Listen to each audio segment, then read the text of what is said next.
Sorry, let's dive in. Let's dive in now. As I said in my opening, we've been working together for a very long time. Yeah, very And long time. yeah. So just give the people a brief introduction to LJ and how this all became for you. How this all came to be for you. Well, I mean, going back from the beginning, like you had mentioned before, we've been in a band together forever, so my start was with Evolution, Yeah. and that it all started with me and then Justin Holcomb. He was a member in the early incarnation of Evolution, and Josh Turner. We're the ones that kind of put this thing together, and then from there it really kind of took a life of its own. Like you came into the fold, and then Boston later came into the fold. Like we started doing a lot of different things other than just music. So but really it started. Ultimately, it started with me and Justin Holcomb. Like we used to write, we used to make funny tracks actually, and that's how it started. Josh was always an avid writer, so he would hear the things that we made, and he was like, "Hey, man, we should try to do some serious stuff." Like Josh, he was really good at writing poems, and he used to do like the back years ago, man, like the wrestling role play used to be a big Yeah. thing on the internet, Absolutely. So he used to do that, and he was like really creative with it, man. So we had something to bring to the table, man. And he was interested in getting into like writing songs as well, So like he came to us, he was like, man, that what y'all are doing is, you know, it's a joke, but it's good. You Yeah. know what I'm saying? So he's like, we should try to do some serious stuff, and that's really where it came about, man. We started doing some tracks from there. We came to your crib and hmm cut a track. hmm You seemed like you liked it, Yeah. actually. You know what I'm saying? So, like I said, it took a life of its own from there, man. Like you came on board, and then like we added shoot, man, we had a posse for Right. you at one point, man. I can't even Right. I, But I can't even I can't even name everybody, man. We had so many people, but yeah, that's where I got my start, man, with Evolution. yeah. I've continued to make music since then, like Yeah. throughout the years. I mean, I haven't been like consistent with it until now, but like I've continued to make music over the course of, like you said, 17 years, man. Yeah. So Yeah. so yeah, Yeah. that's the gist of it, man. So it was the way you guys came to me was through I had an agent at the time, Terry Williams, and he was a songwriter, and but he couldn't sing. He wasn't a singer, but he would write songs, and he would he would get me to produce and sing the records that he would write, and so we had built a relationship on that. And then he started to book me out to different shows and stuff like that, and then he was friends with Debo, Destry Boy. He was friends with him. They both grew up in the same town. And he called me one day and he was like, "Yo, I got these guys, man, out of Mount Pleasant, and they need a place to record." So I was like, "Okay, that's cool." And at the time, I was working on a solo project. And then you guys came to the house to record. We had booked a session and you guys came over. And like you said, like I was really floored by you guys' performance and what you all brought to the table that day. I forget the record. It was, Y'all about to see. yep, that's what it was. Yep. That's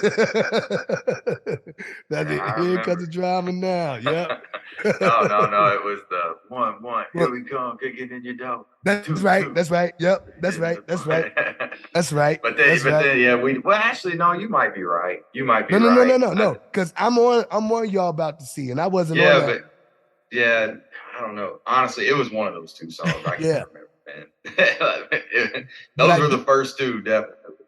but I do remember when you came in, you had a white Mustang Yep. and you Yep. pulled into my driveway and you got out of the car and you had on this UT hat. I will never forget. You have a UT hat, like a American Eagle, one of those type of shirts at the time and shit. And you had on some ripped jeans and a pair of Birkenstocks. That's like 2005. Right. Sounds about right. And you walked in, and I was like, "Who in the hell is this guy?" And you said nothing to me, not hello, not kiss my ass, like not I'm the greatest, not nothing. And it just happened to be your time to rap. The timing was like crazy. And you walked in, and at that time I had a closet for a booth. And he just walked into the booth, said his rhyme, and he left. Didn't say goodbye. And he left, didn't stick around. He came and did his job, and he left. And I was always blown away with our first encounter because it was almost like some magic. That you just kind of appeared out of nowhere, did your thing, and you left. It's like that old commercial. Who was that masked man? So, and it was crazy. And I remember Terry was like, man, you should do something with it. You should do something with it. You should do something with it. And at the time I was, like I said, I was doing my own project. And I was like, well, I'm kind of busy. So right now is not the greatest time. But I knew a lot of guys in the town that, you know, had artists or had studios or access to things of that nature. And I tried to, you know, mention you guys to all of them. And nobody was like, nah, man, nah, we're not fucking with them. Nope, nope. So I was like, all right, then I'll keep them. And that was my attitude. Nobody else wants them, I'll keep them and whatnot. And then 17 years later, here we are. So pretty much how it went. Yep.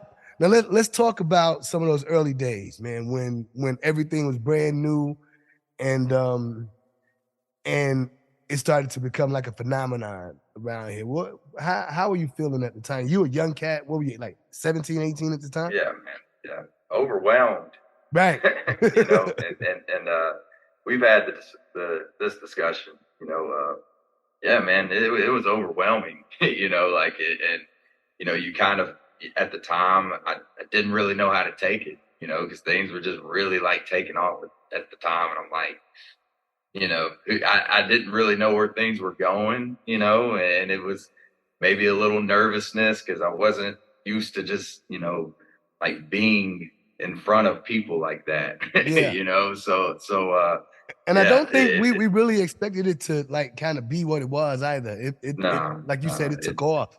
Right. Yeah. I mean, it really, like I said, I mean, it took on a life of its own. Mhm. You know, like you know, obviously people that I was close to knew that I made music and stuff, and some people at school and stuff knew that I made music. But like when we dropped that album, like then like everybody knew, Right. you know, and the whole town knew, and it was just like it was overwhelming, man. If I can describe in one word, overwhelming at that time, you know. Definitely. But yeah, I mean, it was, looking back on it now, it was awesome, you know, awesome experience. But yeah, definitely took me by surprise, you know. So, and I wouldn't say that I was like ready for it at that time, you know. Now, prior to the record dropping, that first album dropping, what were you guys thinking about? Like, what were you imagining in your minds how this thing was gonna go? How did you see it? Like before the thing came. And honestly, dude, I can't even tell you that we had a plan, you know, other than just like we like to make records, you know, like we were gonna cut records. And, like obviously, you know, we did a lot of you know, like pop-ish, like singing type records and stuff back in the day, you know, like I wouldn't necessarily call us a boy band, you know what I'm saying? But we did a lot of those type records, you know, so yeah, I mean, you know, I think we just wanted to bring a different kind of element to the rap game at that time because like, you know, the game's changed today, but back then, like, you didn't have guys that were doing what we were doing Right. back then. Right. You know, like, I mean, like now you hear a lot of artists like an NF or something like that, you know, that do songs like that we were kind of doing back in like 2006, 2007, you know, Right. like granted he's a lot further along in his abilities than we were at the time, but concepts, you know, like things of that nature, dude, like there's tons of rappers out there today that are doing the type of records we were doing back then, but at that time, like, there wasn't a lot of people that was doing that type of stuff, you know. So, I mean, I think that's ultimately like, yeah, we were just wanting to make music that was different than what everybody else was doing, you know. And then, like I said, from that, I don't know that we necessarily had a plan about, you know, getting it out there, but you know, then we, you know, like when you came on board and stuff, and I think that's when we really decided to put together an album. Then it just kind of, you know, like took on a life of its own, man. But y'all had a ton of records by the time I got there, y'all. And we had records. We just didn't.